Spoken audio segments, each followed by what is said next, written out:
There's nothing like fall on the farm, especially when the grapes come in.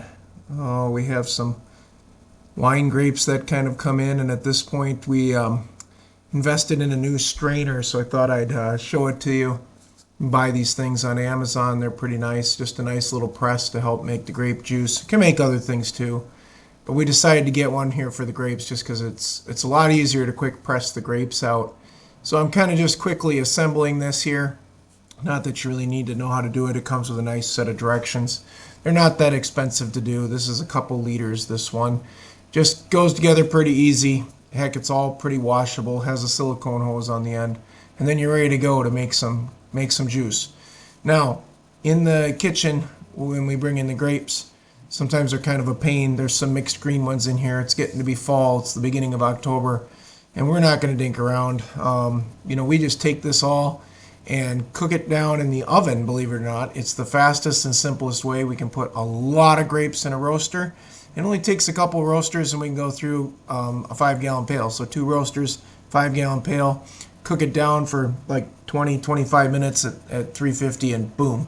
The grapes are nice and mushy and makes it a lot easier to make into juice, and we get a nice flavor out of them and a beautiful color. So they've been in the oven here for just shy of about 30 minutes because we've been busy doing other things. My bride's going to take them out and pop it off, and there you go. That thing was steeped to the top with a kind of a mound on it of grapes, and there it is, all cooked down now. All we do is ladle it into the new press, and we'll squeeze it away. Yeah, there's stems and stuff in it. We're not worried about it, folks. It won't go through the press anyways. You can put a bag if you want to strain this during the pressing process right now, but we just use a filter cloth when we pour it into the container later. So either way, you might have a little bit of pulp debris in there, and simply running it through a fine mesh bag is the way to go. And all the juice that's in the bottom of the roaster will pour through this too. We're not going to waste that either. That is your grape juice, folks. It's wonderful. Now, I wish I could say, we've got, the best, highest quality Concord grapes here in Minnesota, but that's just not the case.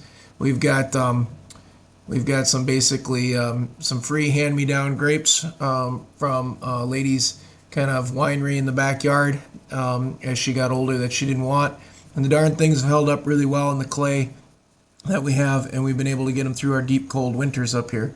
So we're happy with what we've got at this point. So we're just trying to get this new machine kind of set up here. It's kind of our first time using it. Has a little bit of a learning curve to it. But once she got everything centered, piece of cake. It's really nice to have an easy press like this. It pressed it right out into a nice, beautiful juice.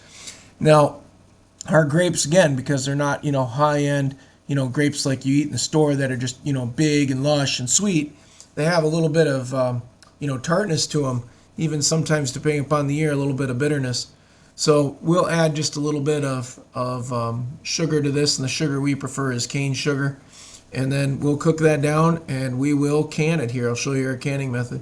And this will be our juice, along with some apple juice and some apple cider for the whole entire year for the family. We don't buy juice. So here she is, just cranking it down, just kind of getting the feel of it. Hit the bottom here, and she just kind of lets it sit and finish out. She does this for each roaster, and it's pretty easy to do. She'll lift this back up and pour the juice in too and get through it. As you can see, you get this beautiful juice in the bowl here when you're done. And again, this is right after we poured it from that little red bowl into these stainless steels through a mesh bag. We normally at this point have about, I'd say there's about a gallon and a half in here in each one of these, and we add 1 cup of sugar to it. It seems to just kind of take that, bite out of it, which is great. You can add more sugar, or you can do no sugar.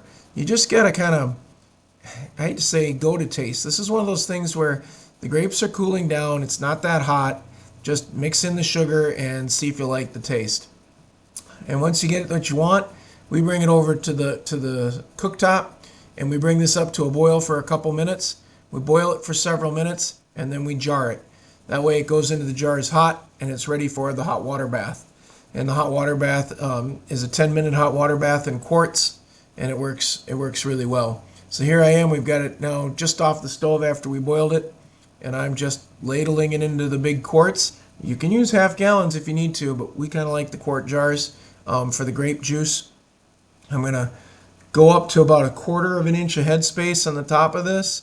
And I'm not going to worry too much about the foam, folks. It'll go away anyways.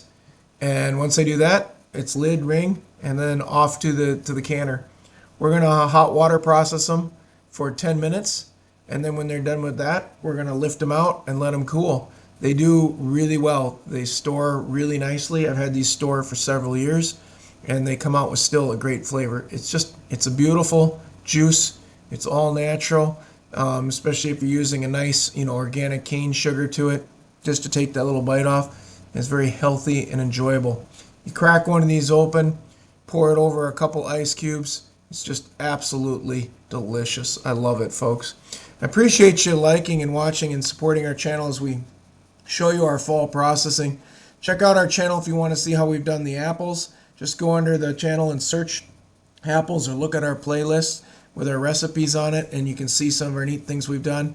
We're also going to be doing hogs here soon, so we'll be butchering up the hogs soon, and I probably put out some sausage videos. And I've got some from last year and the hams that we smoke and so forth.